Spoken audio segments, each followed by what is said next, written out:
very, especially early on before he came to New York, when he was living in various parts of Europe and in school, in university, going to technical college.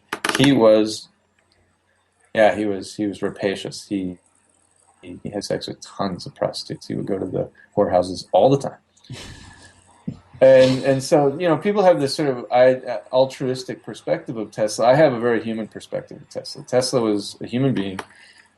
He was a shaman, a techno shaman, and he had all kinds of idiosyncrasies that could be described today that weren't describable then because they didn't have the words for it. They would just call him a savant or whatever they call somebody who's unusual, They have different words for it back then, but today it would be, autistic, bipolar, maybe even a little schizophrenic, or there might have been other types of physical ailments that we would know about today that he would have been diagnosed with. We don't know because we can only look at the symptoms because he's very open about them in his autobiography. He can't stand these. What happened was when he was a kid, he had an emotional reaction. His father and his brother died on this horse. This horse killed him. And then shortly after that, the family was in so much grief they moved. It took him away from his favorite place, which was this very natural setting that he was learning a lot of things in. And then he was sort of going through some post-traumatic stress because the mother and the father, anytime that Tesla would go out and excel at something, and he would bring that sort of event to them, they would just collapse into emotional grief at the loss of their other son. Wow. So growing up in that environment, probably a little bit weird, right? Mm-hmm. And then all of a sudden, at a very early age, he has this moment where he's walking around not the neighborhood, but around the church where he was born, and he has this blinding white light experience. Mm-hmm. Well, that tells me, my instinct tells me he was struck by lightning. Interesting. But because he was also born in a lightning storm, and he died in a lightning storm. Yes. Yeah. Well, I don't know if he died in a lightning storm. I don't know about that, but I know that he was born. It's said that he was born in a lightning storm. He says he was born in a lightning storm. This might be family mythology. You know how that is. True. Yeah. Stroke of midnight kind of thing. Mm-hmm. He'll be a man of light. It's said that his midwife, when she pulled him out of his mother, said because there was a storm, he'll be a child of the storm, and she said no, of light. And that's where I got the title for the series. But I don't know if that's truth or myth. It's really hard to say because we're talking about 1856 Yugoslavia in the middle of nowhere. It's still great thing. It's still great stuff when it comes to history. Mm-hmm. That. I don't know. I find it fascinating. Like this stuff is. Why isn't it taught in school? I don't get it. Mm-hmm. Well, I think we've covered that. I know. It's more. It's obvious that his technology is a threat to the existing status quo in terms of the energy, power structure, the people who are behind how we get our energy through coal, oil, gas, natural gas, you name it. It's a multi-trillion-dollar business every year, and that's a lot to lose for people who are at the top of that pyramid. They don't want to lose it. And if they're in a position to buy every single patent that comes along that goes against that or could undermine that, certainly they'll buy it or they'll shelve it, or if they can't do that, they'll coerce people into not developing things, or they'll make sure that the patent office slaps a national security top secret seal on it, and so the person who brought it in can't even develop it. That's a common occurrence. That's common. It is. And so there's just no doubt. We're actually sitting on a stockpile of over 100 years of technological development the world has never seen, particular to energy. It's fascinating. But certainly, particular to energy, obsolete because there's just too much money in for the people who founded that industry. And who are we talking about? We're literally talking about the richest man that we know of in the public archive to have ever lived, Rockefeller. Mm-hmm. Rockefeller established the oil and gas industry. He established it as a sort of a offshoot of... This is another thing. I read the autobiography of Rockefeller. This is something nobody knows about. I mean, they know his name. They know he's the richest man in the world. They know about Rockefeller Center.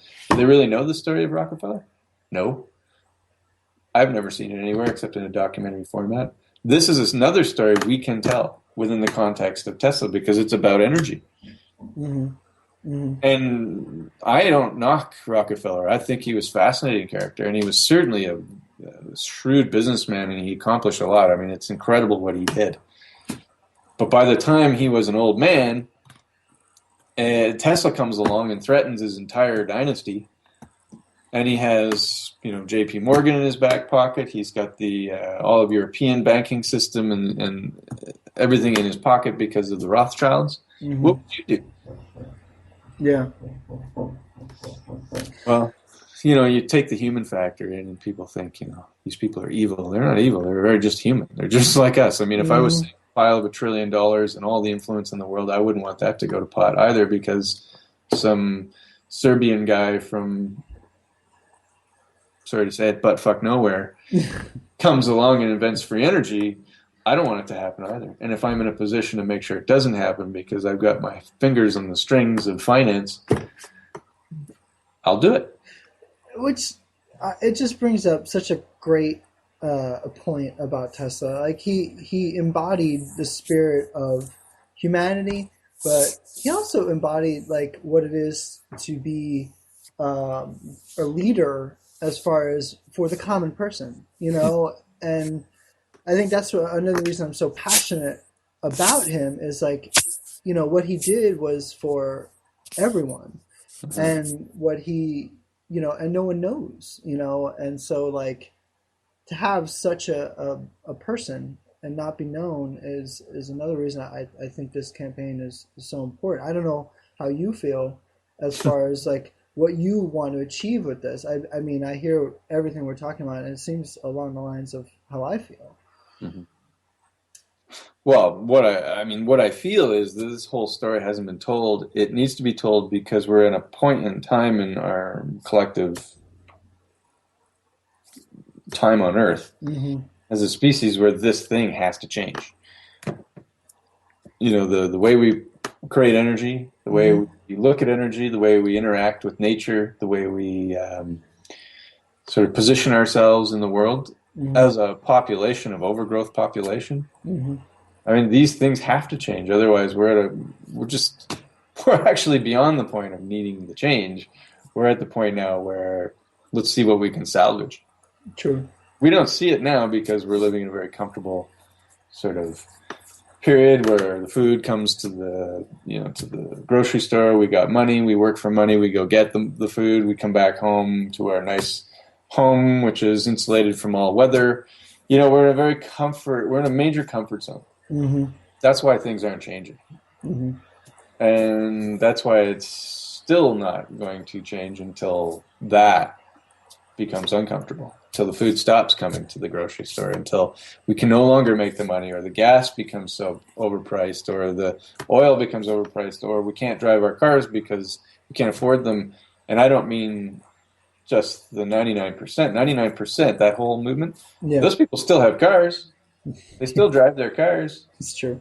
They still have some houses, or at least apartments that they're living in. Until that's over, because it's unsustainable, that's when radical change takes place. And what I would really like to do is spare all of the world the violence that comes from absolute necessity at the absolute last moment. And do you feel like, since you mentioned the movement of 99% and all that stuff, do you feel like that helped bring Tesla a little bit more into the limelight or into the consciousness sphere, of the world? Or do you think it hurt it? Or what's your thoughts on that?